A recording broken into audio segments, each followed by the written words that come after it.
뉴스 정면 승부 3부. 오늘 3부는 바로 정치권 이슈를 정말로 날카롭게 분석해보는 시간이죠. 유승찬의 콕 마련되어 있습니다. 유승찬 정치 컨설턴트 나와 계십니다. 어서 오십시오. 네, 안녕하세요. 예. 오랜만입니다. 진짜 이렇게 방송한 지가 한 몇 년 됐어요. 몇 년 됐죠. 네. 휴대전화 끝번 1976님. 이 퇴근길에 라디오 켰는데 네. 제 목소리가 나온다고 반갑다고 아하, 말씀해 네. 주셨는데 이 참 이렇게 또 기억해 주시는 분도 있고 저도 참 진짜 감사하다는 말씀을 드립니다. 그리고 우리 유 대표님하고 저도 굉장히 오랜만인데 네. 그래서 제가 이게 소개해 드릴 때 정치 컨설턴트계의 BTS로 소개해 드릴까 이렇게 하다가 그냥 그러면 이제 BTS 팬들이 난리가 납니다. 무슨 말씀을. 자, 이 정치 컨설턴트로 이렇게 볼 때 예. 어느 쪽이 더 민주당하고 국민의힘하고 어느 쪽이 더 치료가 필요하다고 보십니까? 좀 도끼인 객끼인인데요. 네. 저는 국민의힘이 좀 조금 더 필요하지 않나 이런 생각이 그럴 수 들거든요. 있습니다. 근데 그 정치 컨설팅의 아버지라고 불리는 그 조셉 라폴리탄이라고 있거든요. 예. 그러니까 이분이 이제 정치 컨설턴트의 충고라는 책을 썼는데 예. 그 충고에서 가장 중요하게 얘기한 게 이제 전략의 중요성을 언급하면서 컨설팅을 받을 준비가 돼 있는지 그 정당이 예. 그다음에 컨설팅 내용을 실현할 확실한 주체가 존재하는지 예. 이걸 먼저 살펴보고 컨설팅할 곳을 정해라. 아하. 뭐 이런 얘기를 한 적이 있거든요.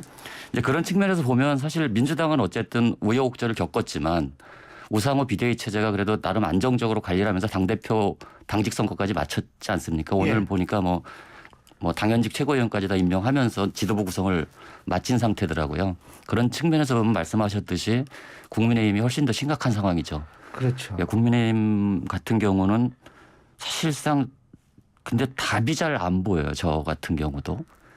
도대체 이걸 어떻게 수습해야 될지. 예.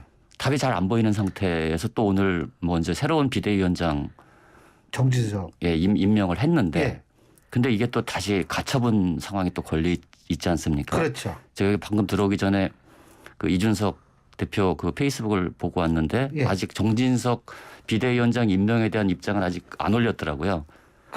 저도 뉴스 검색해봤는데 아직 안 예, 오늘 나왔더라고요. 근데 어쨌든 가처분을 예고하지 않았습니까? 새 예. 비대위원장이 들어서면 그 박주선 의원은 정말 훌륭하시고 좋은 분이라고 그러는데 네. 하지만 가처분은 간다. 그게 이제 이준석 대표 이상한 합법 중에 하나죠. 근데 네. 정진석 국회 부의장 같은 경우에는 100% 가처분 가죠. 사이도 별로 안 좋고 그러니까 뭐 좋다는 얘기 하나 그냥 갈 것 같은데요. 그렇죠. 우크라이나 네. 사태, 우크라이나 방문 그때 때도 그랬죠. 굉장히 네. 서로 이제 날선 공방을 주고받았고 네. 그리고 또 정진석 의장 부의장인가요 지금? 예. 부의장 같은 경우는 이제 친윤계의 맏형으로 알려져 있잖아요. 예. 그렇죠. 근데 이제 개파색은 좀 였다. 좀 통합형이다. 뭐 이런 근데 이제 평가들도 있지만. 예. 정치권 들어올 때 같은 충청도 뭐 이렇게 해가지고 또 그런 연이 분명히 있죠. 윤석열 대통령이랑. 그렇죠. 그렇기 때문에 이준석 대표는 더 공을 들여서 가처분 신청을 할 것 같고 예. 결국은 또 다시 법원에 의해서 비대위원장 체제가 계속될 것인지 말 것인지가 결정되는 이런 불행한 사태. 그죠? 예. 근데 제가 솔직히 잘 이해가 안 되는 게 이 도로 친윤이라는 얘기를 들을 수 있거든요. 그렇죠. 예. 그죠? 예. 근데 박주선 전 의원이 상당히 유력하게 거론이 됐다가 정진석 의원 물론 본인이 고사했기 때문이라고 본인이 얘기하지만 고사했다는 얘기가 있더라고요. 예, 예. 근데 어떻게 보세요? 이게 저는 사실은 원래 그 여러 가지 설이 있는데 정진석 부회장한테 먼저 얘기를 했는데 고사를 해서 부회장께서 고사를 해가지고 박주선, 김병준 등등이 물망에 올랐는데 예. 두 분이 다 고사를 했다. 예. 그래서 다시 정진석 부회장한테 갔고 정진석 부회장이 하실 분이 없으니까 나라도 해야 되겠다. 끊었던 담배를 다시 피면서 네. 예. 그래서 이게 또 국회법에 따르면 원래 의장, 부의장은 법률로 정한 경우를 제외하고는 겸직할 수 없다 이런 규정이 있거든요. 국회법에. 그리고 관례상 근데 상임위원장하고도 안 하잖아요. 근데 이제 옛날에 정청래 의원은 지금 하지만 옛날에 정의와 그 국회의장이요? 박주선 부의장 시절에 예. 비대위원장을 한 전례가 있습니다. 그래서 그 전례에 따라서 그냥 넘어갈 가능성이 있는데 예. 중요한 건 이 국회법이 아니라 법원의 판단이죠. 가처분을 그렇죠. 또 인용할 것인지 안 할 것인지. 그러니까 지금 제가 정치권을 보면서 원내 3당 모두가 당원 당규를 거의 환신작 취급하듯이 하고 있는 상황이 모두 바꿨어요. 모두 바꿨어요. 반복되고 있습니다. 예, 모두 바꿨죠. 그 지금 근데 이번에도 정의당이 바꿨는지는 제가 잘 모르겠어요. 정의당은 예. 더 큰 문제가 뭐냐면 예. 뭐 이름도 바꾸고 다 바꾼다 그러더라고요. 그러니까 비례대표 총사퇴라는 거는 있잖아요. 근데 국회의원 그거는 좀- 개개인이 헌법기관이라는 우리 헌법 정신 자체를 위배한 겁니다. 그거는 조금 저도 좀 네, 정의당 당원 의아했어요. 당규에는 개별 의원에 대한 소환 제도가 있어요. 예. 그러니까 개별 의원이 중대 실수를 저질렀을 경우 당원의 50% 투표와 50% 찬성으로 소환할 예. 수 있는데 그게 허들이 높으니까 어허. 편법을 쓴 게 이번에 비례총사퇴 어. 공고였거든요. 근데 그것도 사실은 당원 당규를 아주 꼼수로 비껴간 사례여서 우리 원내 3당 모두가 지금 당원 당규를 자기 유리한 대로 해석하고 바꾸고 뭐 이런 상황이 지금 진짜 반복되고 있습니다. 예. 그렇게 말씀하시니까 세 당 모두 그래요. 예. 당원 당규. 저 민주당은 이미 바꿨고. 그렇죠. 민주당은 뭐 그것도 제일 먼저 바꿨죠. 1+1으로 했다가 예. 중앙위가 부결하니까 하나 치우고 다시 의결하지 않았습니까? 그렇죠. 네. 요새 마트에서 경기가 안 좋아서 1+1 많이 없어졌어요 옛날보다. 네. 그래서 그리고 저 국민의힘 같은 경우에도 이제 당원 당규 거기에서 비상 상황 바꾸고 네. 전부 바꿔가지고 이게 됐는데 자 그러고 보니까 진짜 좀 그러네요. 근데 어떻게 보세요? 이거 이기 비대위는 이론적으로는 사실 이게 선거 관리하는 거 아니냐 이런 얘기를 많이 나오는데 어떻게 보세요? 그렇죠. 만일 이제 가처분 인용이 안 되면 인용이 안 될 경우에는 이제 뭐 그렇죠. 뭐 예전에 제가 뭐 여기 방송에서도 혁신 비대위는 말도 안 된다. 관리라도 제대로 할 수 있으면 진짜 성공하는 거다. 지금 혁신은 예. 제대로 됐을 때 혁신을 하는 거죠. 그렇죠. 그리고 사실은 이 사람들은 이제 혁신을 얘기하면 뭔가 하는 거라고 예. 생각하지만 예. 진짜 혁신은 기득권을 내려놓는 게 혁신이거든요. 예. 그러니까 그 집에 헌 가구를 치워야 새 가구를 들일 수 있지 않습니까? 예, 그렇죠. 근데 무슨 힘이 있어서 그 기득권과 싸워가지고 당을 혁신할 수가 있겠습니까? 지금 불가능하고요. 국민의힘은 지금 어쨌든 이 혼란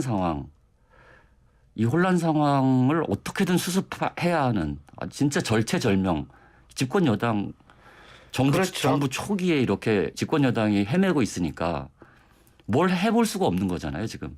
그러니까 그런 상황이 너무 오래 계속되고 있다.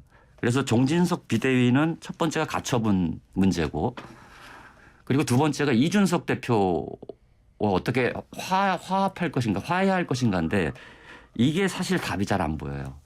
그러니까 그런 속담이 있는데 케이크를 먹어치우고 동시에 그걸 가질 수는 없다. 이런 말이 있거든요. 그런 속담이 있습니까? 예, 케이크를 그럴 뜻은 해보이는데 처음 들어요. 케이크가 너무 이거 우리나라 건 아니죠. 그러니까 예. 외국, 우리나라 거 예, 아니군요. 예. 너무 예쁘니까 이거 가지고 싶지만 먹고도 싶잖아요. 먹고 나면 모양이 다 무너지니까 그걸 그렇죠. 동시에 가질 수는 그렇죠. 없잖아요. 그러니까 이준석 당대표를 어쨌든 몰아냈는데 이준석 대표랑 화해할 길이 있을까요? 저는 사실 그게 너무너무 어려운 숙제가 아닐까 이런 생각이 듭니다. 유 대표님 혹시 저 모 OTT에서 예. 모델 패밀리 모범 가족이라는 거 보셨어요? 네, 봤죠. 예. 거기서 그런 대사가 나와요. 아버지가 예. 아들한테 그러잖아요. 내가 너무 멀리 나왔다. 너무 멀리 가면 돌아올 수가 없다. 아 맞아. 저도 그 대사 기억납니다. 그죠? 예, 너무 멀리 갔어요. 지금 너무 멀리 갔다 이 말씀이시잖아요. 예, 예. 너무 멀리 갔죠. 예, 그죠. 그리고 이제 또 한 가지는 사실은 이건 국민의힘 얘기는 아닌데 네.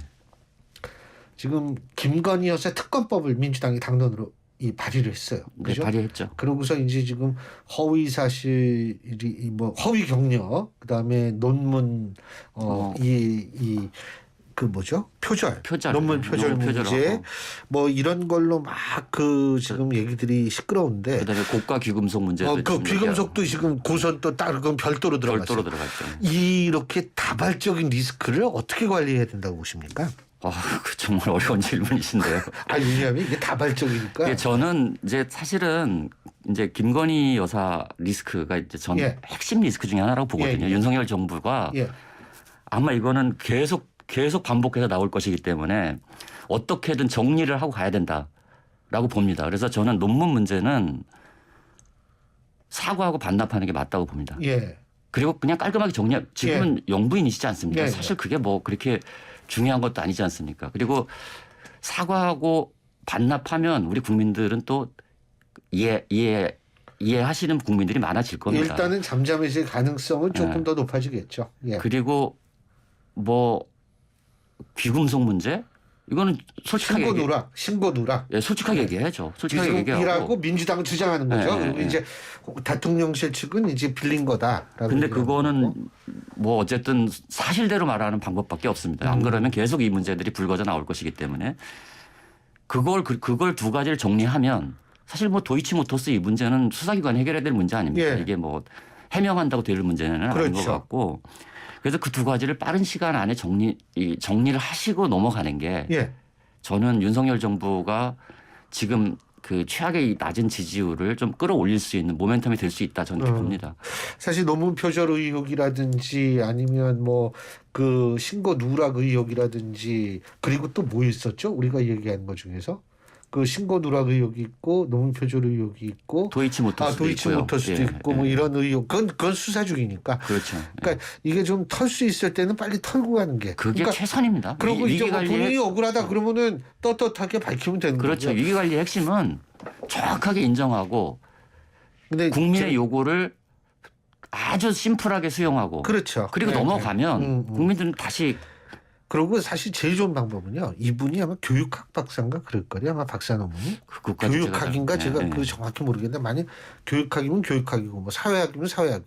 여기 관련 학회가 있어요. 대표적인 학회가 있거든요. 예. 정치학하면 한국정치학회, 그렇죠. 한국국제정치학회 예. 이렇게 이 학회가 있으니까 이 학회에 논문 심사 의뢰를 하면 학회에서 왜냐하면 그 전공자들만 모인 게 그 학회니까 그런 방법도 있다. 제가 이제 본인이 그 해결하려면 또 그런 방법도 있다 이런 말씀을 드리고요. 자 그리고 민주당은 지명직 최고위원 2명의 영남 호남 출신 여성을 각각 임명했어요. 근데 이제 호남 출신은 전남대학교 철학과 박용구 교수님이신가요? 박구영 교수님. 박구영 교수님을 임명을 했는데 사의를 표했죠. 예. 하자마자 뭐 할 말을 하겠다 그랬는데 금방 그만두셨어요. 그게 뭔지 모르겠어요. 그건. 글쎄요, 그건 우리가 아무도 모르죠. 근데 어쨌든 이번에 호남 출신 여성은 그 전남대 출신으로 제일 처음 사법고시에 합격한 분이라고 그러더라고요. 네네. 광주 여성민우회 등 뭐 광주에서 이제 시민운동도 활발하게 하신 분이고요. 예. 저는 뭐 그냥 그 아주 무난하다. 친명 그러니까 그 예상을 벗어나지 않았다라고 생각합니다. 그리고 예상을 벗어나지 않고 무난한 겁니까? 그렇죠. 파격이 아니니까. 그러니까 가령 이낙연 대표 때는 24세인 박성민 최고위원을 발탁했거든요. 청년 대변인 하던.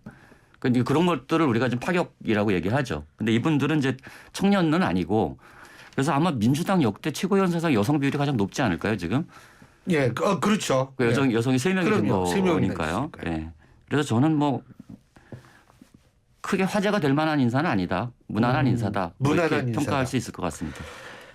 그렇죠. 특히 이제 아마 민주당 쪽에서는 호남 쪽을 신경을 안 쓸 수가 없을 것 같아요. 그 당연히. 그게 왜 그러냐면 지난번에 투표율도 좀 비교적 낮은 편이었었고 전당대회 때. 그럼요. 그죠? 그리고 여전히 민주당은 호남 비율이 높기 때문에 당원 비율도 인구 비율 대비 한 서너 배는 되는 거 아닙니까? 당원 비율이. 그게 20대 아니 19대였다는가요? 20대 국민의당이 돌풍을 일으킨 적이 있었잖아요. 그게 이제 20대 2016년 총선 때 20대죠. 예. 그 호남에서 민주당이 딱 2석인가 그렇죠. 3석밖에 못 얻고 나머지 전부 국민의당이 가져갔던. 국민의당이 그때 38석을 했습니다. 그죠. 그런 경험이 있으니까 사실은 더 신경을 써야 되거든요. 그렇죠. 지금. 왜냐하면 이제 호남이 이번에 압도적으로 이재명 당대표를 지지했지만 투표율이 30%대 중반에 그쳤잖아요. 그러면 그걸 거꾸로 해석하면 어떤 거냐면 이재명을 지지하는 사람들만 투표장에 나왔다 이렇게 볼 수가 있는 거거든요. 그러니까 이거는 그 심각하게 이제 고려를 해야죠. 호남 공략에. 왜냐하면 호남은 새로운 세력이 나타나면 자기들 마음에 드는 이게 압도적으로 이렇게 몰아주는 경향을 갖고 있거든요. 그게 2016년 그렇죠. 국민의당 선거가 네. 그랬던 거죠. 예. 막 진짜 그쪽은 전부 국민의당 초록색이었을 거예요. 국민의당 거의 색깔이. 두 곳인가 빼고 다 네. 그렇게 싹 됐으니까. 가져갔잖아요. 네, 네. 그 호남은 확실하게 보여줄 때 확실하게 보여주는 특징이 있기 때문에 그런 측면에서는 우리 임선숙 변호사가 좀 약하긴 하죠. 상징적으로. 그러니까 그 호남을 대표한다 이러기. 박구영 교수님은 어쨌든 뭐 갑자기 그만두셔가지고 그렇죠. 아무래도 네, 이제 네. 진영을 갖추려고 하니까 이제 여러 가지가 좀 시간도 촉박해질 수도 있고 이런데 자 그리고요. 예. 그 이재명 대표 제가 아까 그 2부에서 박주민 의원하고도 인터뷰할 때 그런 얘기를 했는데 이게 이재명 대표 검찰 출석 이제 불출석하기로 했고 네. 그래서 제가 한번 물어봤어요. 그럼 앞으로 계속 출석 요구 있고 이런 상황이 벌어질 수도 있는데 그때마다 의총해 가지고 그럼 결정할 거냐. 물론 아주 민주적인 방식이긴 하지만 근데 그거는 정말 저는 이제 요즘에 그런 생각을 하는데 우스갯소리로 네. 우리 국회의원 중에 변호사 출신, 법조인 출신 너무 많습니다. 18% 정도 될 네. 거예요. 그러니까 항상 그 수준이에요. 그러니까 문제만 생기면 자꾸 법부로 가려고 그래요. 네. 정치로 해결해야 될 문제 혹은 맞아요. 본인이 결단해야 될 문제지 출석 여부를 의총에서 결정하는 건 좀 정치가 너무 초라해지는 그렇죠. 겁니다. 그게 물론 저는 그 개원한 날 신임 야당 대표를 소환 조사를 하겠다고 출석 요구를 한 것 자체는 좀 무리했다고 봅니다. 근데 그게 9일까지라서 하면 그랬을 거예요. 그래서 저는 공소시효가. 이 검찰도 그렇고 예. 좀 속도 조절과 수위 조절을 할 필요가 있는데 예. 정중하게 서면 조사를 요청했으면 이렇게까지 역공을 당하지는 않았을 것이다 저는 이렇게 보거든요. 그래서 사실은 옛날에 이나땡이라고 들어보셨죠? 그거 들어봤는데 무슨 뜻이더라? 이재명이 나오면 땡큐 뭐 이런 거였는데 예. 그러면 이재명 당대표가 되면 윤석열 지지율이 오를 거다. 윤석열 대통령 지지율이 오를 거다. 예. 이렇게 예측을 했는데 변화가 없지 않습니까? 변화가 없죠. 그 핵심이 이겁니다. 어. 출석 요구를 했기 때문에 이 전선이 형성된 거예요. 그래서 예. 그래서 야권 지지자들이 결집했기 때문에. 그래서 저는 이런 것들을 전략적으로 관리하는 컨트롤 타워가 없다 지금 너무. 아하. 이런 것들이 참 정권은 정확한 지적이시네요. 전체적으로 보면은 예. 너무 아마추어 같아요. 이 어떤 사안에 대처하는 방식들이. 예. 그러니까 그런 측면에서 보면은 앞으로 이런 정무적 판단 능력 대통령실에 이런 것들을 획기적으로 보강할 방법을 좀 찾아야 되지 않을까. 그래서 이번에 다 바꿨잖아요. 바꿨는데 그게 어떤 원칙과 기준으로 바꿨는지는 저는 잘 모르겠더라고요. 한 50명 규모라고 그러던데. 뭐 오늘 지금 인터넷 뜬 거 보니까 그렇더라고요. 네네. 예. 50명이면은 엄청 바꾼 거 아니에요? 그럼요. 근데 제가 솔직한 얘기로 대통령 비서실에 몇 명이 있는지 모르겠는데. 근데 뭐 보통 저도 잘 정확하게 모르겠는데 네. 한 300~400명 되지 않을까 싶은데 근데 이제 중요한 거는 우리 윤석열 대통령의 인사 스타일인지 모르겠지만 네. 사실은 그렇게 비서관 행정관을 교체할 거면 상징적으로라도 수석이나 비서실장에게 책임을 먼저 묻는 것이 그 교체 당하는 사람들도 납득이 가능한 거거든요. 저도 그렇게 생각하는 네. 게 우리가 옷을 입을 때요. 네네. 네? 이 윗도리를 갈아입는 것이 네. 그 사람이 옷을 바꿔 입었구나라는 걸 느끼게 하지. 이 뭐 바지만 갈아입고 이러면은 남자는 특히 잘 몰라요. 저 옷 갈아입었는지. 그렇죠. 모르죠. 예? 예. 예?